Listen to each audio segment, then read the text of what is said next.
Hello everyone, and welcome to a safe space for all where you can come to learn, to grow, to heal, or even just to find comfort. Today I have come here to share with you 5 tips for getting through seasonal depression from someone who experiences seasonal depression. And not only seasonal depression. This may sound strange, but please let me know if you relate to this. But I have what I would call sundown depression. Now, I have no idea if that's a real thing, but basically it doesn't matter what time of year it is. I tend to get sad around evening time when the sun goes down. So it only makes sense that I have seasonal depression because the sun goes down a lot earlier and there's less daylight. So please let me know if you relate to that, because I have no idea if that's a real thing, but it's a real thing for me. And before I get into the tips, I would like to say that I am not a psychologist. I have not done research on this. This is more so just intuitive guidance, things that have helped me on my journey, and that just simply makes sense to me. Tip number 1 is going to bed early and waking up early. This definitely makes it easier to get through these short days because you could wake up really early and then you have a lot of time with the sun being out, and then once it hits around evening time, 4 or 5 p.m. when it starts to get dark, well, you're only a couple hours or a few hours away from bedtime. So that one's just kind of obvious why it can be helpful, but although obvious, not everyone always makes that connection. So highly recommend going to bed earlier and waking up earlier. Tip number 2 is associating positive things with the winter time and with the evening time. For example, lately I've been going to some yoga classes, and I like to go to the yoga class that's at 5 p.m. because I know that's around the time that I start getting sad. So if I schedule in things that make me happy at that time, then I can start to get excited around that time rather than dread it. Your subconscious is so incredibly powerful.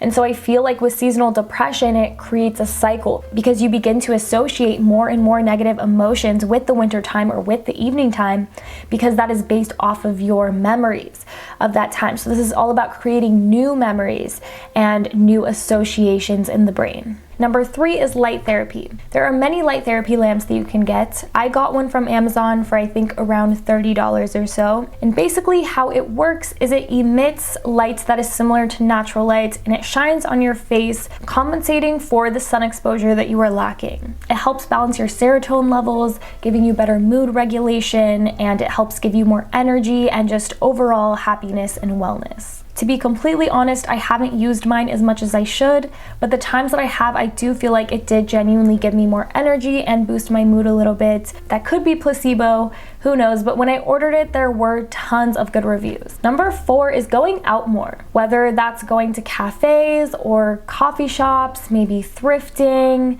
I don't know, even going to Target, whatever you're into. This may seem opposite of what people tend to do in the winter time, but it feels so much better than staying in and being sad. When you go out more and do more joyful tasks, even if it's just shopping around for some things that you need, it really does help get through those dark, cold nights. And number 5 is doing relaxing things, using this time to really relax and care for yourself. Maybe lighting some candles or taking a bath or reading a good book and drinking some tea, putting on some warm clothes and snuggling up, watching a comforting movie, or even having a movie night with some friends and some snacks.